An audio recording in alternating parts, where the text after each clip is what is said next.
నమస్కారం. ఘంటారావానికి స్వాగతం. ముందుగా ప్రధాన అంశాలు. నేడు రైతుల ఖాతాల్లో తుది విడత రైతు భరోసా. ఖమ్మం రైతు ఆశీర్వాద సభ వేదికగా సీఎం విడుదల.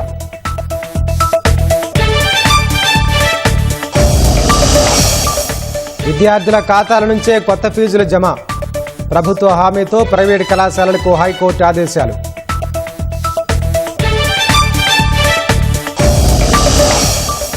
యూజర్ నేమ్పై కేంద్రాన్ని గడువు కోరిన వాట్సాప్. స్పష్టత వచ్చే వరకు భారత్లో ప్రవేశపెట్టబోనని వెల్లడి.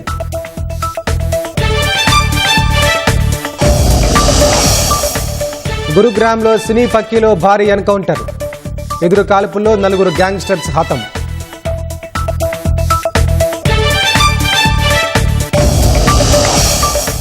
ట్రంప్ హత్యకు ఇరాన్ ప్రణాళికలు. టెహరాన్ కుట్రలను పసిగట్టిన ఇజ్రాయెల్ నిఘా వర్గాలు.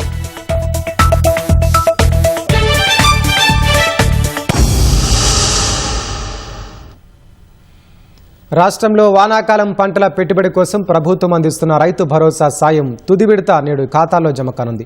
ఖమ్మం వేదికగా జరిగే రైతు ఆశీర్వాద సభలో సీఎం రేవంత్ రెడ్డి నిధులను విడుదల చేయనున్నారు. ఈ బహిరంగ సభ కోసం భారీగా ఏర్పాట్లు చేశారు. దాదాపు 3 లక్షల మంది రైతులు, మహిళలతో అట్టహాసంగా నిర్వహించేలా ప్రణాళికలు రూపొందించారు. ఖరీఫ్ సీజన్ పంట పెట్టుబడి సాయం కోసం రైతు భరోసా నిధుల పంపిణీ ఇవాల్టితో సంపూర్ణం కానుంది. గత నెల 30న హైదరాబాద్లో సీఎం రేవంత్ రెడ్డి లాంఛనంగా రైతు భరోసా నిధుల విడుదల కార్యక్రమానికి శ్రీకారం చుట్టారు. 9 రోజుల్లో 9,000 కోట్ల రూపాయలను రైతు భరోసా నిధుల కింద వారి ఖాతాల్లో జమ చేస్తామని ప్రకటించింది. ఇందులో భాగంగా ఇప్పటికే 8 ఎకరాల వరకు పెట్టుబడి సాయం అందించారు. ఇవాళ ఖమ్మం జిల్లాలో రైతు ఆశీర్వాద సభలో ముఖ్యమంత్రి చివరి విడతగా 1,009 కోట్ల రైతు భరోసా నిధులను ఖాతాల్లో జమ చెయ్యనున్నారు. దీంతో కలిపి 8,759 కోట్ల జమ పూర్తి కానుంది. ఇవి కాక కొత్తగా నమోదయ్యే వారికి, సాంకేతిక కారణాలతో నిలిచిన వారికి సైతం నిధులను జమ చెయ్యనున్నారు. మొత్తంగా 9,000 కోట్ల రూపాయలు రైతు భరోసా కింద చేరుతుందని అంచనా వేస్తున్నారు. రైతు ఆశీర్వాద సభ కోసం ఖమ్మం జిల్లా చింతకాని మండలం జగన్నాథపురం మత్కేపల్లి క్రాస్ రోడ్డు వద్ద అట్టహాసంగా ఏర్పాట్లు చేశారు. ఈ సందర్భంగా ఏర్పాటు చేసిన రైతు మేళాను మంత్రి తుమ్మల నాగేశ్వరరావుతో కలిసి ఉప ముఖ్యమంత్రి భట్టి విక్రమార్క ప్రారంభించారు. 11,000కు పైగా రైతులు ఈ మేళాలో పాల్గొన్నారు. వ్యవసాయ రంగంలో వస్తున్న మార్పులు తెలియజేస్తూ 150 స్టాళ్లను ఏర్పాటు చేశారు. ఆధునిక సాగు పద్ధతులు, ప్రత్యామ్నాయ పంటలపై దృష్టి సారించడం, ఎరువుల వినియోగం తగ్గించడం, మార్కెట్లో డిమాండ్ ఉన్న పంటల సాగు చేపట్టడం, ఆదర్శ రైతులు అనుసరిస్తున్న వ్యవసాయ విధానాలను రైతులకు పరిచయం చేయడమే లక్ష్యంగా రైతు మేళా ఏర్పాటు చేశారు. రైతు ఆశీర్వాద సభను అత్యంత ప్రతిష్టాత్మకంగా తీసుకున్న జిల్లాకు చెందిన మంత్రులు, ఎమ్మెల్యేలు ఎక్కడా ఎలాంటి లోటుపాట్లు లేకుండా చర్యలు చేపట్టారు. 35 ఎకరాల్లో విశాలమైన సభా ప్రాంగణం, మరో 100 ఎకరాల్లో పార్కింగ్ సౌకర్యం కల్పించారు. వర్షం వచ్చినా ఇబ్బందులు కలగకుండా అన్ని జాగ్రత్తలు తీసుకున్నారు. మొత్తం కేబినెట్ మంత్రులంతా ఈ సభకు హాజరవుతున్నారు. 3 లక్షలకు పైగా రైతులతో, మహిళలతో నిర్వహించే ఈ సభ చరిత్రలో నిలిచిపోయేలా ఏర్పాట్లు చేశామని ఉప ముఖ్యమంత్రి భట్టి విక్రమార్క చెప్పారు. 10 ఏళ్లు రైతు సంక్షేమాన్ని గత పాలకులు పట్టించుకోలేదని, కానీ తాము 2.5 ఏళ్లలోనే 1,67,000 కోట్ల రూపాయలు రైతు సంక్షేమం కోసం ఖర్చు చేశామని చెప్పారు. వ్యవసాయం, దాని అనుబంధ రంగాలకు కాంగ్రెస్ సర్కార్ అత్యధిక ప్రాధాన్యత ఇస్తోందన్న ఉప ముఖ్యమంత్రి రైతు ఆశీర్వాద సభ రైతులకు పండగ తెస్తుందని చెప్పారు.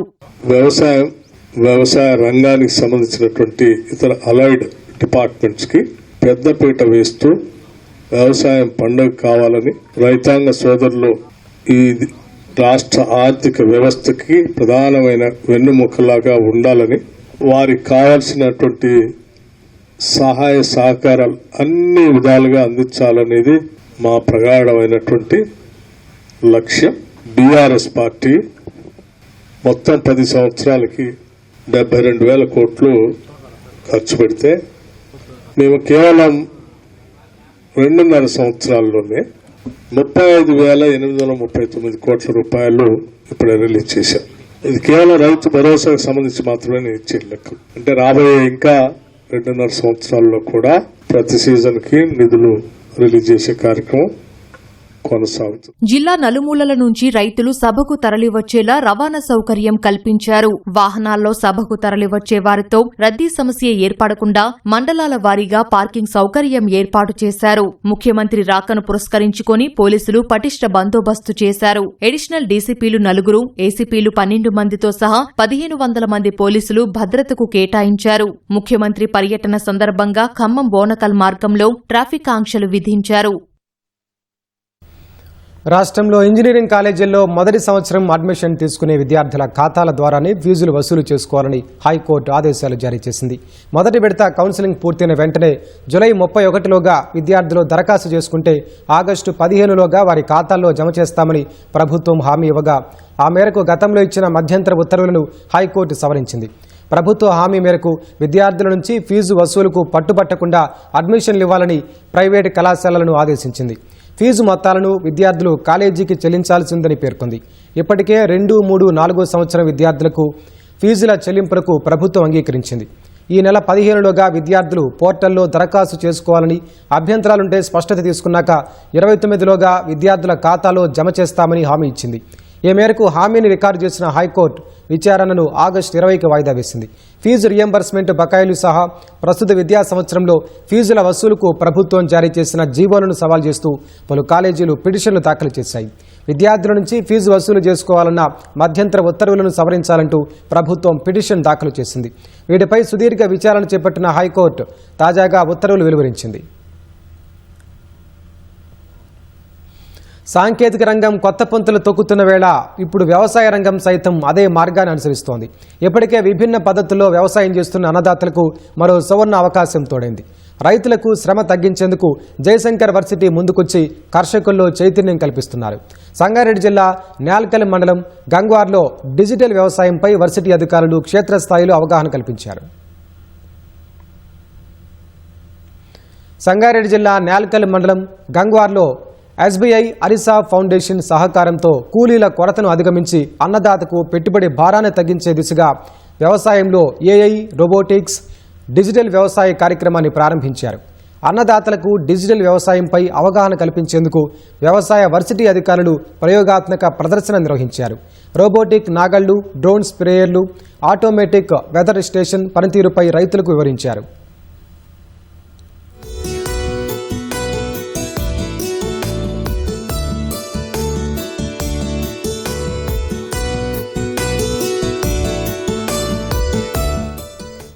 మారుతున్న కాలానికి అనుగుణంగా వ్యవసాయ రంగంలో సరికొత్త సాంకేతిక విప్లవం మొదలైందని జయశంకర్ వ్యవసాయ వర్సిటీ ఎండీ వెంకటేశ్వర్లు అన్నారు.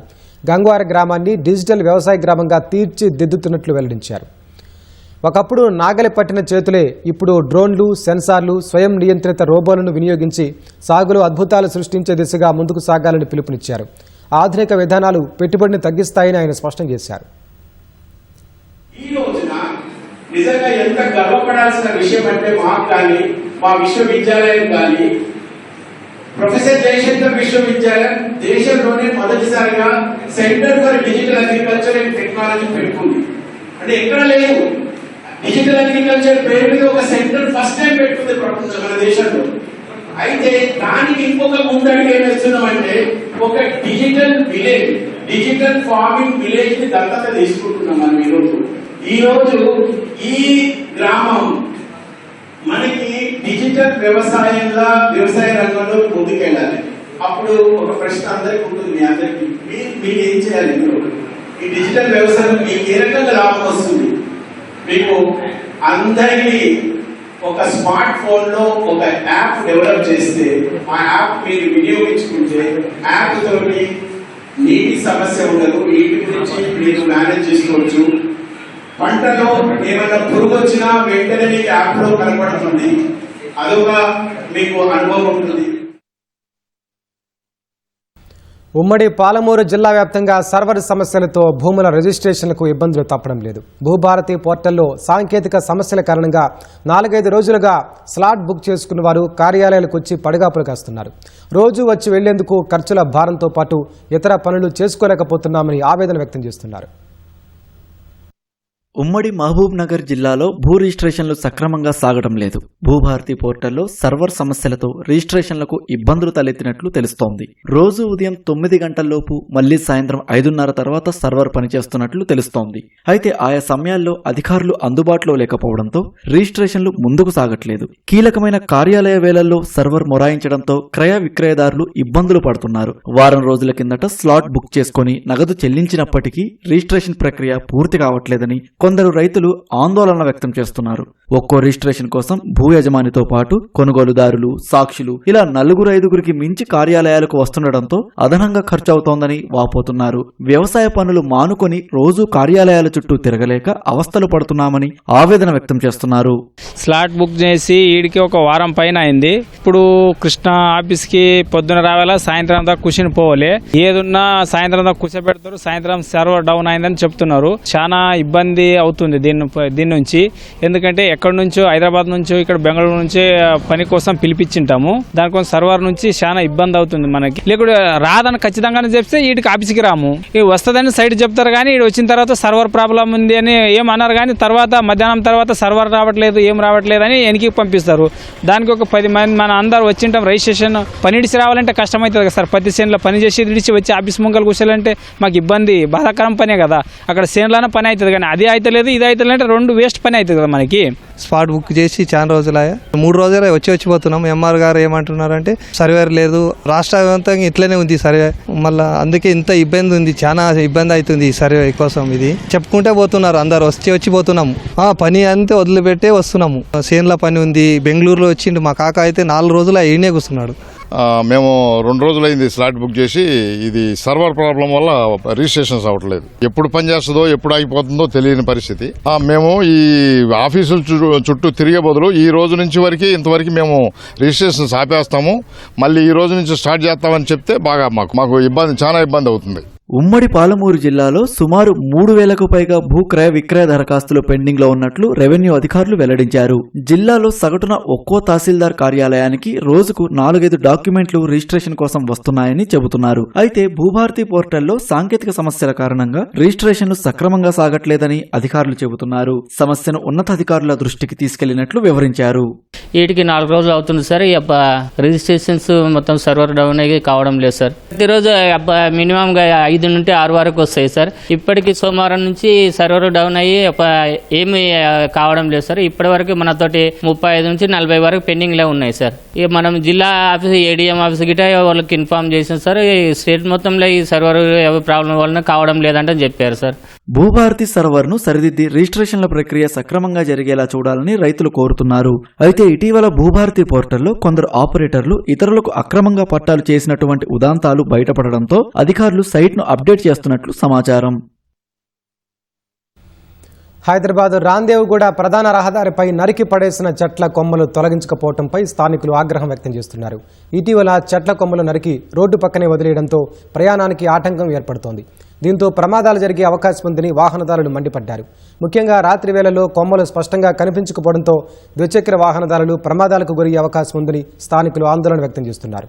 రహదారి భద్రతపై సంబంధిత అధికారులు నిర్లక్ష్యంగా వ్యవహరిస్తున్నారని విమర్శించారు. చెట్ల కొమ్మలను వెంటనే తొలగించి వాహనదారులకు ఇబ్బందులు లేకుండా చర్యలు తీసుకోవాలని స్థానికులు కోరారు. చెట్లను కట్ చేసి కొమ్మలను పడేసారు రోడ్ పైన. ఇది చాలా రోజుల నుంచి యాక్సిడెంట్ కావే ఛాన్సెస్ ఉంటాయి. స్ట్రీట్ లైట్స్ కూడా లేవు ఈ రోడ్ పైన. ఈ చెట్లు ఏదైతే కట్ చేసి పడేసి రోడ్ పైన ఇక్కడ యాక్సిడెంట్ చాలా ఘోరంగా అయిందనుకో, చనిపోతారు, ట్రీట్మెంటే ఉండదు.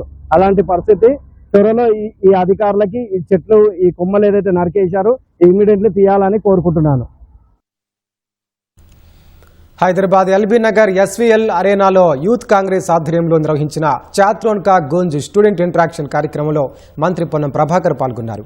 విద్యార్థులతో ముఖాముఖిగా మాట్లాడిన ఆయన కేంద్ర ప్రభుత్వ విద్యా విధానం, పేపర్ల లీకేజీలపై తీవ్ర విమర్శలు గుప్పించారు. విద్యార్థులు పోటీ పరీక్షలకు కష్టపడి సిద్ధమవుతుంటే పేపర్ లీకేజీల వల్ల వారి భవిష్యత్తు ప్రశ్నార్థకంగా మారుతోందని పొన్నం ఆవేదన వ్యక్తం చేశారు. విద్యా విధానంలో సమూల మార్పులు అవసరమని రాహుల్ గాంధీ చేపట్టిన విద్యార్థుల హక్కుల పోరాటంలో యువత భాగస్వామ్యం కావాలని ఆయన పిలుపునిచ్చారు.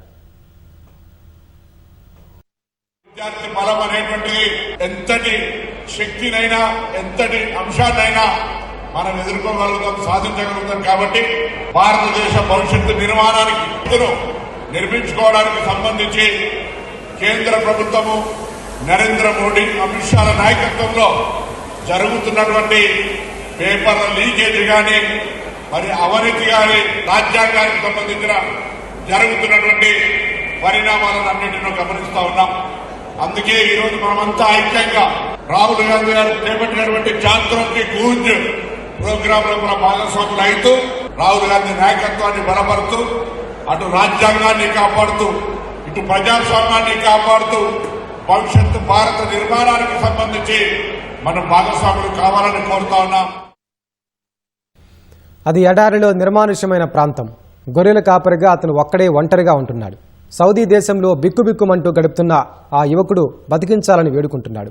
జగిత్యాల జిల్లాకు చెందిన అరవింద్ అనే యువకుడు సోషల్ మీడియాలో పోస్టు దృశ్యాలు ప్రతి ఒక్కరిని కలిచివేస్తున్నాయి. తనను ఏజెంటు మాయమాటలు చెప్పి ఎడారి ప్రాంతంలో వదిలేశాడని, అన్నం కూడా పెట్టడం లేదని వాపోయాడు. ఎలాగైనా రక్షించండి అంటూ ఆ యువకుడు వేడుకుంటున్నాడు.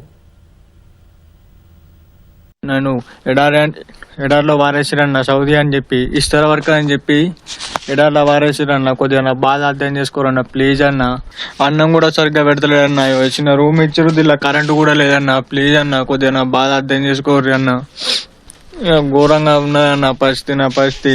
ఆ గొర్రెలకెట్టే వాటర్ తాగమంటారు అన్న నన్ను. ఇదే నా లాస్ట్ ఆఖరి వీడియో అవుతుందన్న. ఏజెంట్ కపిల్ వచ్చిందంటే నా ఫోన్ గుంజుకుంటాడన్న, నా ఫోన్ గుంజుకుంటాడు, కొడతాడన్న. ఇప్పుడు ఇదే నా లాస్ట్ వీడియో అన్న. నాకేమైనా బాధలు నాకేమైనా అయితే బాధలు మొత్తం విష్ణే అన్న, ప్లీజ్ అన్న కొద్దిగా దయచేసి అర్థం చేసుకోరన్నా. హర్యానాలోని గురుగ్రామ్లో యాక్షన్ సినిమాను తలపించేలా భారీ ఎన్కౌంటర్ జరిగింది. ఓ వ్యాపారవేత్త ఇంట్లోకి చొరబడిన ఆయన కుమారుణ్ణి బందీగా పట్టుకున్న గ్యాంగ్స్టర్స్ను పోలీసులు ప్రాణాలకు తెగించి మట్టుబెట్టారు. సుశాంత్ లోక్లోని ఏ బ్లాక్లో గత రాత్రి జరిగిన కాల్పుల్లో నేరస్తుడు దీపక్ నందల్ ముఠాకు చెందిన 4 సభ్యులను అంతమొందించినట్లు పోలీసులు వెల్లడించారు. ఈ ఘటనలో మరో గ్యాంగ్స్టర్తో పాటు 3 పోలీసు సిబ్బంది గాయపడినట్లు తెలిపారు.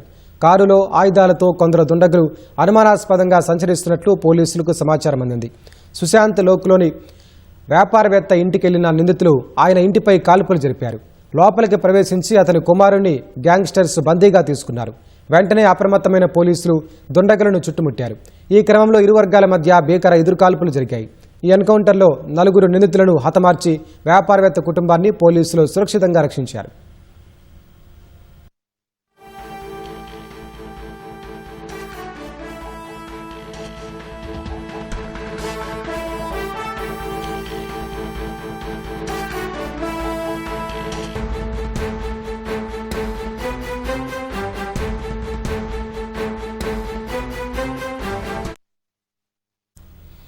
దక్షిణ పసిఫిక్ మహాసముద్రంలో చైనా ప్రయోగించిన అణు సామర్థ్యం గల బాలిస్టిక్ క్షిపణి అంతర్జాతీయంగా తీవ్ర కలకలం రేపుతోంది. సోమవారం నాడు చైనా సైన్యం అణు జలాంతర్గామి నుంచి ఈ క్షిపణిని పరీక్షించింది. పసిఫిక్ ప్రాంతంలోని చిన్న ద్వీప దేశాలతో పాటు ఆస్ట్రేలియా, న్యూజిలాండ్, జపాన్ ఈ ప్రయోగాన్ని తీవ్రంగా తప్పుపడుతున్నాయి. అయితే చైనా ఈ క్షిపణి పరీక్ష ద్వారా ప్రధానంగా అమెరికాకే ఒక బలమైన సందేశాన్ని పంపిందని అంతర్జాతీయ రక్షణ రంగ నిపుణులు విశ్లేషిస్తున్నారు.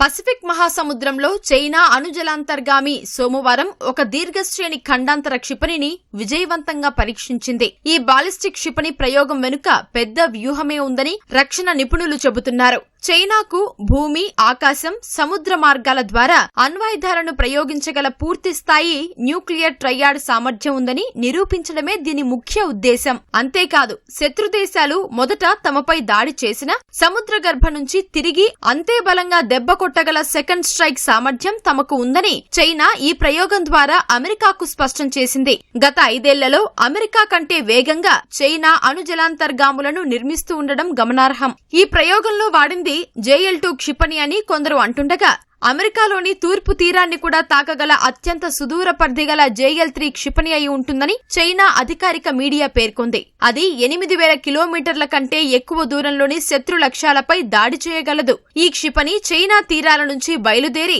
అమెరికా భూభాగాన్ని కూడా తాకగలదని హాంకాంగ్ పత్రిక సౌత్ చైనా మార్నింగ్ పోస్ట్ వివరించింది. చైనా క్షిపణి ప్రయోగంపై పసిఫిక్ ప్రాంత దేశాల నుంచి తీవ్ర నిరసన వ్యక్తమవుతోంది. అణ్వాయుధ రహిత ప్రాంతంగా ప్రకటించిన రారోటోంగా ఒప్పంద పరిధిలోకి వచ్చే సముద్ర భాగంలో ఈ క్షిపణి వచ్చి పడటమే దీనికి కారణం. గతంలో అమెరికా, బ్రిటన్, ఫ్రాన్స్ పసిఫిక్ ప్రాంతంలో జరిపిన అణు పరీక్షల వల్ల ఇప్పటికీ అక్కడి ప్రజలు క్యాన్సర్లు, ఇతర ఆరోగ్య సమస్యలతో బాధపడుతున్నారు. చైనా చర్యను ఆస్ట్రేలియా ప్రధాని ఆంథోనీ ఆల్బనీస్ తీవ్రంగా ఖండించారు. ఈ క్షిపణి పరీక్ష ఈ ప్రాంతంలో అస్థిరతకు దారితీస్తుందని, ఇది అత్యంత ఆందోళనకరమైన విషయమని ఆయన పేర్కొన్నారు. సాల్మన్ ఐలాండ్స్ ప్రధాని మాథ్యూ వేల్ స్పందిస్తూ, చైనా తమకు మంచి మిత్రదేశమే అయినప్పటికీ ఒక మిత్రుడు చేసే పని ఇది కాదంటూ అసంతృప్తి వ్యక్తం చేశారు. ఈ విమర్శలను చైనా రక్షణ శాఖ తోసిపుచ్చింది. ఇది తమ వార్షిక సైనిక విన్యాసాల్లో భాగమేనని, భవిష్యత్తులోనూ ఇలాంటి పరీక్షలు జరిగే అవకాశం ఉందని పేర్కొంది. తాము నిబంధనల ప్రకారమే సంబంధిత దేశాలకు ముందస్తు సమాచారం ఇచ్చామని, చైనా సైన్యం ఎంతో పారదర్శకంగా వ్యవహరించిందని స్పష్టం చేసింది. గల్ఫ్ ప్రాంతంలో ఉద్రిక్తతలు కొనసాగుతున్న తరుణంలో పసిఫిక్ మహాసముద్రంలో చైనా జరిపిన ఈ అణుక్షిపణి పరీక్ష అంతర్జాతీయంగా సరికొత్త చర్చకు దారితీసింది. అమెరికా అధ్యక్షుడు డొనాల్డ్ ట్రంప్ను హతమార్చేందుకు ఇరాన్ పన్నిన తాజా కుట్రలను ఇజ్రాయెల్ నిఘా వర్గాలు పసిగట్టాయి. ఈ ఇంటెలిజెన్స్ సమాచారాన్ని ఇజ్రాయెల్ వాషింగ్టన్తో పంచుకున్నట్లు ది వాల్ స్ట్రీట్ జర్నల్ కథనం పేర్కొంది. అమెరికా, ఇరాన్ మధ్య మళ్లీ ఘర్షణలు మొదలైన వేళ ఇజ్రాయెల్ నివేదిక సంచలనం రేపుతోంది. ఇది పశ్చిమాసియాలో యుద్ధాన్ని మరింత తీవ్రతరం చేస్తుందేమోనన్న ఆందోళనలు పెంచుతోంది. అటు తాజా ఘర్షణలను ట్రంప్ నెతన్యాహుకు వివరించినట్లు ఇజ్రాయెల్ ప్రధాని కార్యాలయం తెలిపింది. ఇరువురి మధ్య కొనసాగుతున్న నిరంతర చర్చల్లో భాగంగా గల్ఫ్లో అమెరికా కదలికలపై నెతన్యాహుకు ట్రంప్ సమాచారం అందించినట్లు పేర్కొంది. ఇదే సమయంలో తుర్కీ అధ్యక్షుడు ఎర్డోగాన్, ఆయన అనుచరుల తీరుపై నెతన్యాహు ఆందోళన వ్యక్తం చేశారు. ఇజ్రాయెల్ ఉనికికి వ్యతిరేకంగా వారు ప్రకటనలు చేస్తున్నారని ట్రంప్నకు చెప్పారు. ఇజ్రాయెల్ సరిహద్దుల వెంబడి భద్రతా మండలాల ఆవశ్యకతను ప్రస్తావించారు.